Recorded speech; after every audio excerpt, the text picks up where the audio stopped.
Jair Bolsonaro está na berlinda com as investigações sobre falsificação de seus registros de vacinação. Assessores seus estão presos e ele próprio pode ser alvo de ações da justiça. Como vocês analisam esse cenário? Chegamos ao ponto de virada em relação à influência do ex-presidente na opinião pública? Se eventualmente ele for preso, a extrema-direita poderá ser ferida de morte? Com a palavra, Igor Felipe. Breno, acho que os últimos acontecimentos demonstram que o cerco está se fechando em relação ao ex-presidente Jair Bolsonaro. Então, ele teve 3 episódios que foram bem graves para o ex-presidente. Primeiro, os desgastes por conta da tentativa de golpe do 8 de janeiro. Depois, a revelação, a denúncia do tema do roubo das joias que eram patrimônios do Estado brasileiro pela família Bolsonaro. E agora, essa denúncia e essa operação da Polícia Federal em relação ao cartão de vacinação de familiares do Jair Bolsonaro e essa operação para adulterar, né, os registros. O Bolsonaro, eu estava pesquisando aqui, ele tem 33 processos, foram enviados para a primeira instância, e ele vai ter uma enxurrada de ações e processos e investigações contra ele. E me parece que, de fato, é uma operação aí do judiciário no sentido de desgastar e testar a reação da sociedade, especialmente dos apoiadores do Jair Bolsonaro, em relação a essas ações da justiça. Me parece que avaliar o desdobramento, se ele vai ser preso, acho que depende tanto de processos jurídicos, mas também de como isso pega na sociedade, como cai a popularidade do Bolsonaro, a sua aprovação, para viabilizar essa prisão. Existe um trauma, inclusive, no Poder Judiciário, com o resultado da prisão do Lula, né, que foi uma derrota para esse extrato do judiciário do lavajatismo.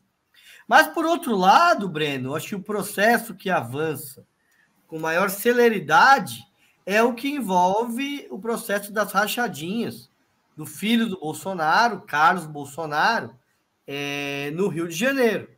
Então, saiu um laudo, né, que comprova o desvio de recursos dos funcionários do gabinete do Carlos Bolsonaro. Esse processo está, inclusive, de forma mais avançada no Rio de Janeiro, e é possível que por ali seja possível, vamos dizer, colocar um Bolsonaro em cana.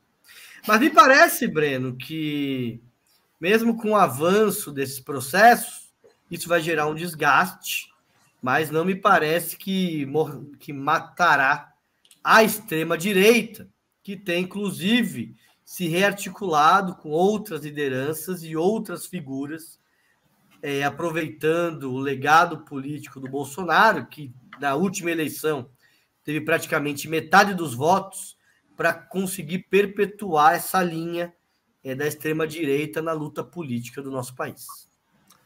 Com a palavra, José Genuíno. Breno, joias, golpe, vacina, Covid, é nitroglicerina pura. Portanto, eu acho que é um momento de cerco, porque essa turma agia como um grande bando político. E, na medida em que começa a puxar os fios, vem tudo à tona. Isso é muito positivo. Eu acho que nós estamos diante de uma situação... O governo Lula tem muita sorte. A esquerda tem muita sorte. Apesar de algumas derrotas, apesar de algumas dificuldades, um dos nossos principais adversários está em maus lençóis. Mas nós temos que trabalhar politicamente. Bolsonaro e a sua turma terá que ser derrotada na política, a política mais geral, para mostrar o caráter dessa extrema-direita, os interesses que a extrema-direita defende, como eles ganharam a eleição, como eles ameaçaram o golpe, como eles fizeram, o que eles fizeram com as Forças Armadas. Todo episódio que envolve o Bolsonaro tem um representante das Forças Armadas dentro. Joia, golpe, vacina, tudo. E eu acho que nós temos que deslegitimar, combater politicamente. Bolsonaro não será derrotado só na polícia e na justiça. Ele tem que ser derrotado também, principalmente nas ruas, no enfrentamento político, no debate político. Eu acho que é fundamental, nesse momento, a gente pressionar para que a investigação prossiga. Nós temos que pressionar por um processo judicial correto, porque tem setores da direita que estão começando a gritar e, aparentemente, fazer uma defesa vergonhosa dele. Vocês viram o editorial de um grande jornal aqui de São Paulo. Vai vir por aí. Então, eu acho que nós temos que o devido processo legal, o devido processo com direito de defesa, o devido processo com pressão da inocência, o devido processo de investigar tudo, é puxar o fio da meada. Não é qualquer coisa o que um major fala para o coronel sobre o assassinato da Marielle. Portanto, tem muita coisa explosiva na maneira como essa turma atuava à frente do Estado. Eu acho que nós temos que a esquerda, o PT, os partidos de esquerda têm que centrar o combate no campo político, na denúncia, no desmascaramento, a que ponto eles chegaram, inclusive ligando com os que apoiaram ele, porque ele tem ainda uma base social. Eu não sei qual é o nível de desgaste dessa base social. Então, a minha preocupação é positivo o que está acontecendo, as investigações estão no caminho certo, está puxando, né? E agora nós não podemos ficar só como torcedores da justiça, Breno. A esquerda não pode ser torcedora da justiça.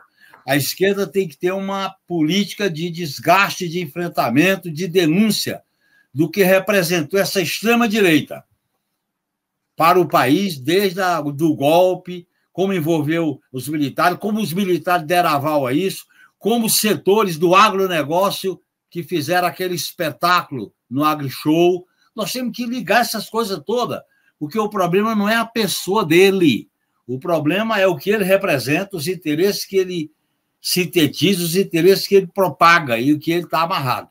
Eu acho que nós estamos vivendo um momento positivo para fazer esse enfrentamento. E esse enfrentamento vai exigir de nós, para concluir, Breno, Vanessa e Igor, o atendimento de uma pauta popular de atendimento às reivindicações do povo. Aí entra novamente a questão social que tem influência na questão econômica. Não dá para o Brasil continuar travado. Não dá para ter salário mínimo do jeito que está aí. Não dá para não ter emprego.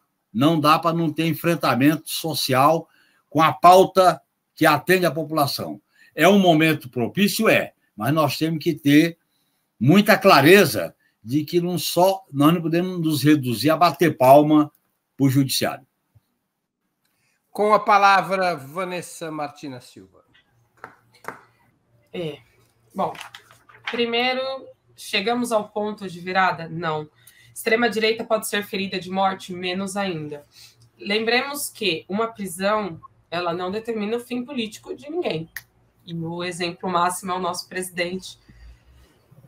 Mas Lula foi preso de uma maneira ilegal, etc, etc. Sim, foi. Agora, a narrativa dos bolsonaristas é que ele está sendo vítima de perseguição, e o que importa hoje é a narrativa. Logo, os bolsonaristas seguem fiéis, seguem criando questões e dizendo que ele, enfim, ele não sabia de nada, uma grande vítima, um coitado, o Cid, como é que é? Mauro Cid, o Mauro Cid é o grande culpado. E o que vai acontecer na prática, vamos lá, com colegas, companheiros, é que Mauro Cid vai assumir a culpa, porque já foi isso que foi designado. Para a gente ter uma ideia, né? O advogado Cara, é tanta patifaria. Mas o advogado do Mauro Cid é o mesmo advogado do Flávio Bolsonaro. Ou é do Carlos, mas é de algum dos Bolsonaros aqui. Ah, é do Flávio Bolsonaro. E o Mauro Cid não trabalha com delação premiada, tá? Então, isso não vai dar em nada. O que é preciso? Quer ferir de morte o bolsonarismo? O que é preciso? Gente, é preciso sair da pasmaceira que a gente tá, entende? Pessoas que ainda hoje, às 20 horas e 16 minutos de 5 de maio de 2023, vem me dizer que as táticas do Janones são equivocadas, erradas, bizarras, que é contra a esquerda, etc, etc. Então, eu vou trazer dados para vocês. Pesquisa Quest, que saiu na quarta-feira, também conhecida como ontem, mostram que dos 10 deputados mais influentes do Congresso, influentes que é isso, que manipula a rede, que fala, que repercute, 10 são da oposição. Oposição extrema-direita. O primeiro é Nicolás Ferreira, o segundo é um tal de Fábio Teruel, que eu não conheço, erro meu. O terceiro é Eduardo Bolsonaro. E o Janones aparece aí, acho que nona posição. Janones! Então, qual é o outro deputado? Do PT, do qualquer que seja, PCdoB, qualquer deputado do governo, nenhum, tá? Janones. No Senado, um tal de Cleitinho do Republicanos, seguido por Flávio Bolsonaro. E o único da lista que é progressista é o Cid Gomes. Ou seja, a gente tem um problema que estamos falando, 2018, tá aí 2018 batendo na nossa cara. E a gente, 2023, não resolveu. Bolsonarismo vai ser ferido de morte? Não vai. Agora, é importante o que está acontecendo, importantíssimo. É preciso desmascarar para a porção não radicalizada da sociedade o que está acontecendo. Então, a questão da vacina, é importante, essa investigação está sendo conduzida, é importante, questão das joias, importante. Agora, o que é importante é desvelar o golpe que foi tramado ali nas entranhas da presidência, né? Então, aí o Ailton e o Cid estavam dentro ali, né? Ocupando a presidência da República e tramando o golpe. Os militares envolvidos até o pescoço. Você precisa desarmar os mecanismos de golpe em todos os sentidos. E, por outro lado, gente, pelo amor de Deus, é isso. 2023, maio, e a esquerda está dormindo, não ganhou o governo. Quer dizer, ganhou a eleição. É isso, não ganhou a eleição, não ganhou o governo. O governo está completamente assediado, completamente, digamos que até melindrado por esses setores, como falamos aí nos outros blocos. E se deputado que tem verba parlamentar, que tem condição de contratar a assessoria que quiser, não tomar iniciativa para fazer uma comunicação que realmente seja efetiva, a gente vai perder de 7 anos de novo, e vai perder, como a gente perde nas redes de 80 a 20. Porém, no PL, que foi o que a gente perdeu no PL das fake news. Levantamento da Arquimedes, pedida pelo Foro de Teresina, 80-20 foi como perdemos, a esquerda perdeu, a esquerda do ponto de vista que eu estou trazendo, né? Perdemos nas redes. Então acorda, temos que fazer coisas e temos que fazer urgente, porque a gente vai continuar perdendo e o bolsonarismo vai continuar ganhando. Mas é isso, o setor não radicalizado precisa ter informações e as informações estão sendo trazidas, e isso é muito importante.